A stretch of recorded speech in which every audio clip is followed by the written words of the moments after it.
Hey guys, welcome to my channel. So if you're new here and you like what you see, please consider subscribing. So I've got some really exciting videos coming out tomorrow. I've got my Tenant review because it comes out in Australia tomorrow. I'm not sure about other countries, but I think we get it like a week early here in Sydney, so that's really exciting. And also I've got my DC fandom coverage coming out tomorrow, and because it's such a big video day tomorrow, I was going to have today as an off day just to relax. So of course this comes out, but I'm really happy about it. I'm not complaining. This is definitely good news. And Vanity Fair, where this article is from, it's a reputable site. It's not just some gossip site with rumors. They have pretty accurate sources that I've seen in the past. They're trustworthy. So let's read this article. So Ben Affleck will return as Batman in The Flash. And so he's going to appear alongside Michael Keaton, and it's going to explore a multiverse, which is really exciting. Imagine if we had like a Joker multiverse. Like obviously we wouldn't have the King, we wouldn't have Ledger, but having all the Jokers together in one movie, like that would be amazing and very chaotic.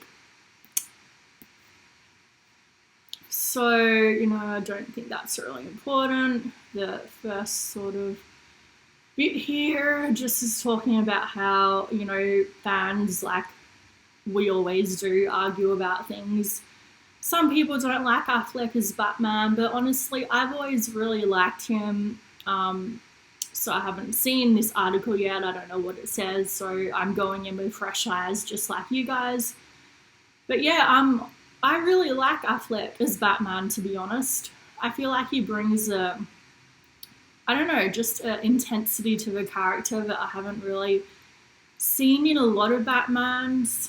Well, I really also like, I forget, David Mazouz, I forget what his name is, from the Gotham TV show, which obviously if you've seen that, it's not like him as Batman. It's like an origin story of him and all the villains of Gotham City and their the origin stories that lead them up to being who they are. But I really, really loved the kid that played pre-Batman in that.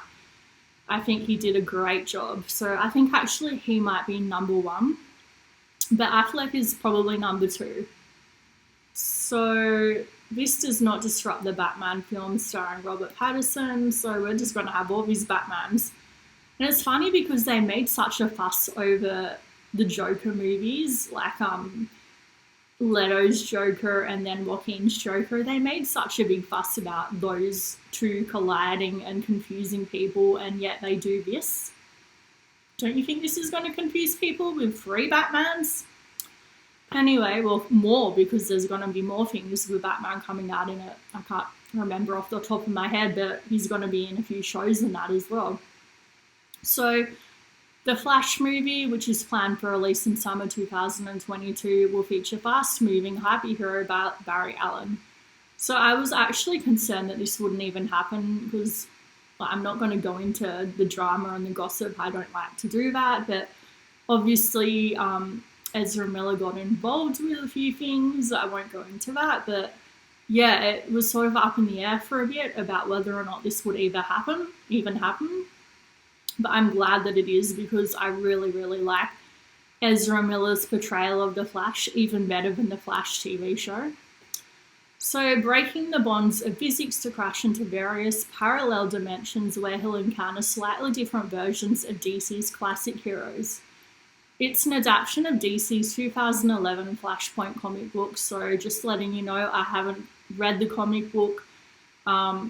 I've only really read like Harley Quinn comics, and don't laugh at me, Garfield. So if I say anything that sort of goes against what this is about from the comic, I apologize. So directed by Andy Muschietti, the filmmaker behind the recent adaptation of Stephen King's It and It Chapter 2, which both of those movies I really enjoyed, and I thought the cinematography and everything behind them, I thought it was really great. So, that inspires some confidence knowing that he's going to be helming it. So this Batman is strong, you know, which is masculinity because of the way he looks and the imposing figure that he has and his jawline, but he's also very vulnerable.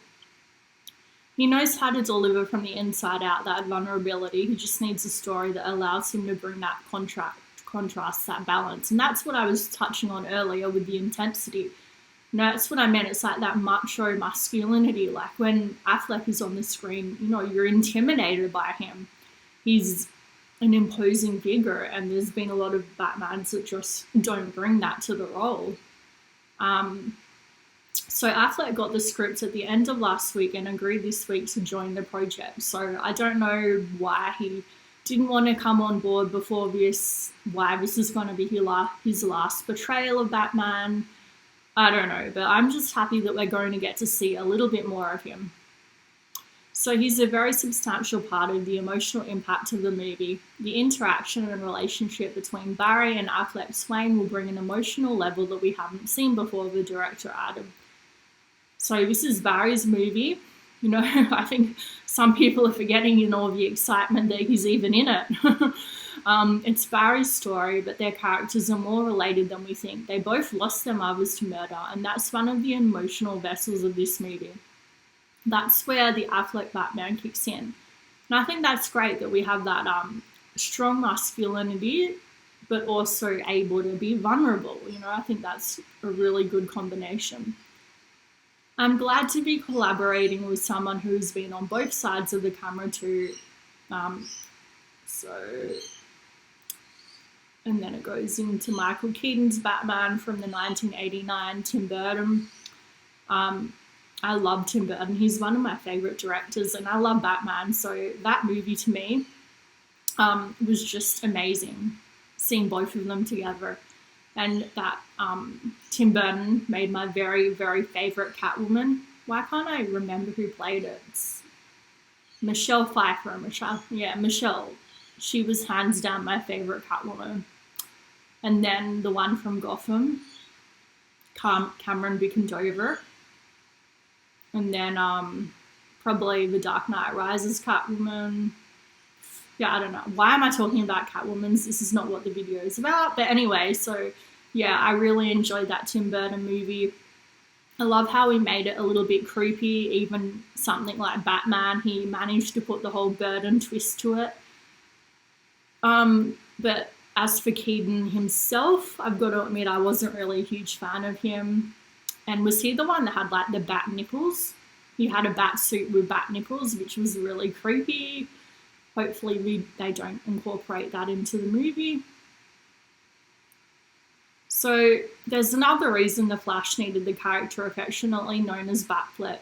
In DC's movie universe, Affleck's grey-tempered Bruce Wayne is the one Ezra's Flash would consider the original Batman, the one he has already fought alongside in the previous Zack Snyder films.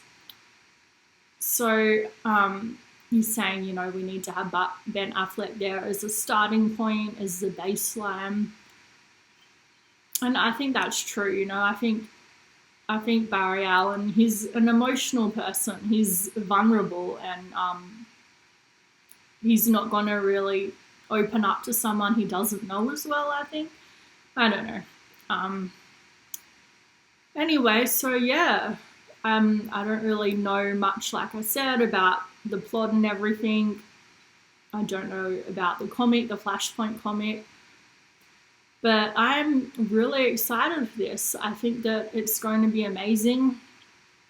It'll be interesting to see how Keaton and Affleck's Batmans actually get along with each other, because they're both so like, you know, they're both very strong, opinionated people, very macho alpha male types, and I could see them butting heads a bit, you know. So it'll be interesting to see if we have a bit of a Batman versus Batman situation on our hands.